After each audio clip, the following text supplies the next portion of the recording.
antara paparan menarik hari ini.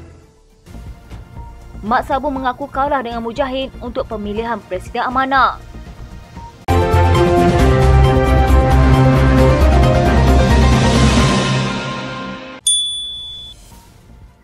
Program setahun bersama Kerajaan Madani adalah titik tolak penting untuk memperkenal Kerajaan Perpaduan dan semua jentera agensi kerajaan untuk dikenali sebaliknya oleh rakyat.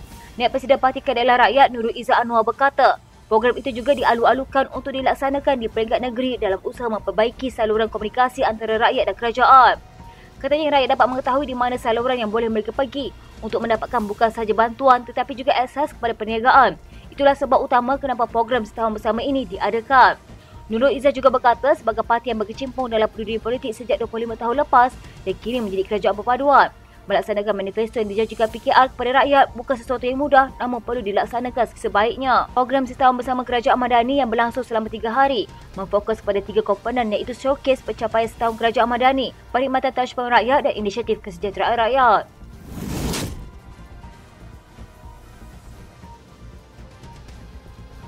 Ahli Parlimen Bukit Gantang, Datuk Syed Abu Hussein Hafiz Syed Abu Faisal mendakwa beberapa lagi ahli parlimen daripada Perikatan Nasional bakal menyatakan sokongan mereka kepada Datuk Seri Anwar Ibrahim dalam masa terdekat.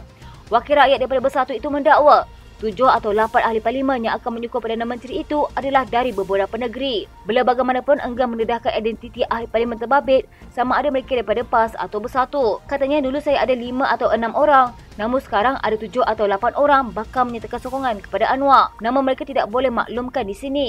Tunggu dan lihat bakal ada pengumuman mereka yang akan menyokong Kerajaan Madani.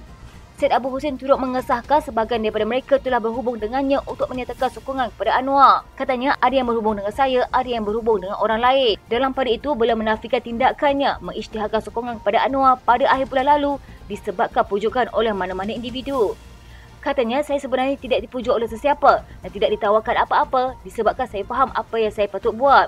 Kalau saya tidak sokong pun ada peruntukan bagi kawasan saya. Tapi saya hendak lebih efektif. Saya hendak boleh bercakap secara berterus terang dengan semua pemimpin kementerian untuk membantu kawasan saya. Jadi tidak ada pujuk-memujuk. Sebab itu saya membuat pengumuman sokongan secara terbuka. Yang sebelum ini dibuat secara tertutup. Tanda tangani akuan bersumpah. Saya tidak ada tanda tangan SD. Beliau berkata pihaknya bersedia berdepan sebarang tindakan Bersatu susulan menyatakan sokongan kepada kepimpinan Anwar. Syed Abu Hussein mendakwa beliau tidak melanggar peraturan Bersatu kerana Perlembagaan Parti tidak melarang sesiapa memberi sokongan kepada mana-mana pihak.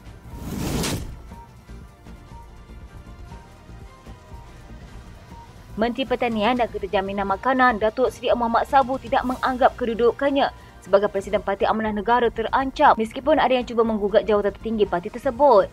Bahkan beliau tidak kisah kehilangan jawatan kerana sudah biasa menjadi ahli biasa parti.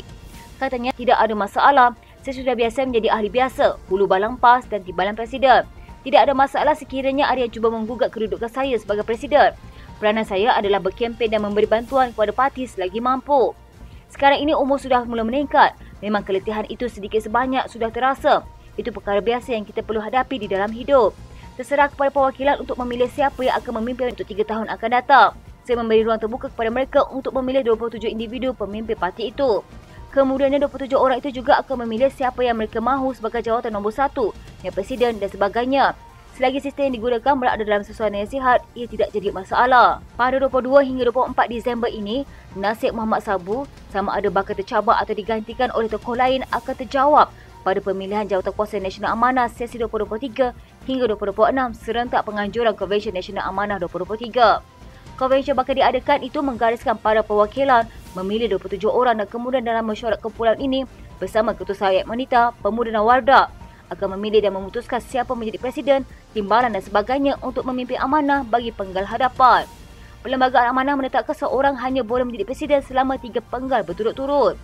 Jika Muhammad Sabu terpilih sekali lagi, ia merupakan penggal terakhirnya untuk mengetuai parti tersebut. Tambahnya, biarpun belum berpuas hati dengan tahap perkembangan parti, beliau yakin amanah selalu berusaha untuk dilihat sebagai parti berwibawa dan ada pendirian tersendiri.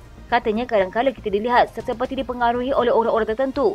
Oleh itu, amanah perlu membina identiti bersifat rahmatan lil alamin, mempunyai pasukan terbaik dalam politik, pentadbiran, integriti dan sebagainya. Mengulas tentang persiapan berkempen dan isu pelbagai pandangan berkaitan tokoh politik amanah yang dijangka kekal atau gugur. Muhammad berkongsi ianya perkara biasa yang harus ditepuhi setiap kali hari pemilihan dijalankan. Katanya soal calon itu perkara biasa terutamanya dalam politik.